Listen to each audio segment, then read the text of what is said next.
Now I have another pattern called an emerging caddis, and it's really not a hard pattern to tie. It's just another stage in the caddis life cycles. I'm using the S82, which is a 2 extra long shank hook, size 14 again. What I'm going to do is put the thread on the hook, of course, as usual. Next step on this one is we're using a trailing shuck. So what I like to do is I like to take stuff called ice dub, and this one happens to be UV shrimp pink. I use this a lot in a lot of my caddis flies. It comes out in a dubbing. I roll it, and now you've got yourself almost a shuck looking product. And I'll put that down and leave a little trailing tail on that. When it comes to adding product to the body, I like to use dubbing. It looks buggier than the regular flat product, which I do use for certain patterns. On this pattern, I'm using what we call an SLF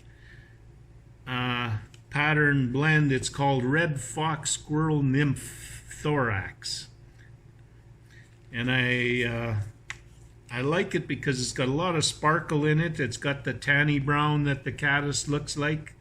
It's actually a very nice product. And again, this is dubbing, so it must be applied to your thread.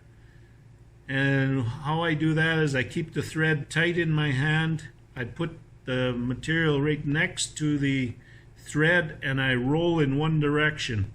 If it's not sticking, add a little liquid saliva to your fingers and it'll roll in one direction. Then you'll get it tight onto your thread. From there you can wrap it up your hook to the desired place. When you're finished with getting it up the hook, now I take the excess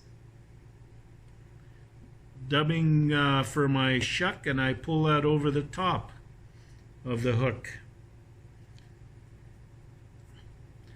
I like to have it right at the end, and then I pinch the product off.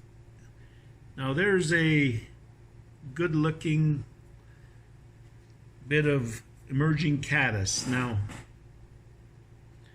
at this point I sometimes add a little bit of CDC again, just a few fibers, not like I did the last time, a whole pile of it, just a few, just to give it a buggy look. And I'll add half a dozen fibers, and that's just left on top of the hook.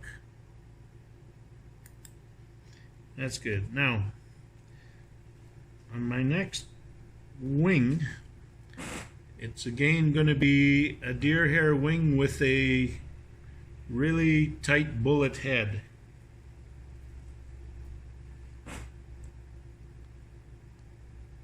I've measured it, I cut it off square, I wrap the thread nice and neat over top of the product to tighten it down so that it doesn't have a flared head.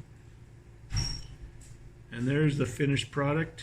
That one will work really good in all different situations.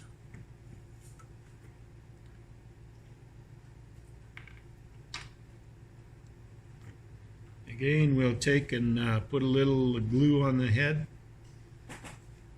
and finish this off.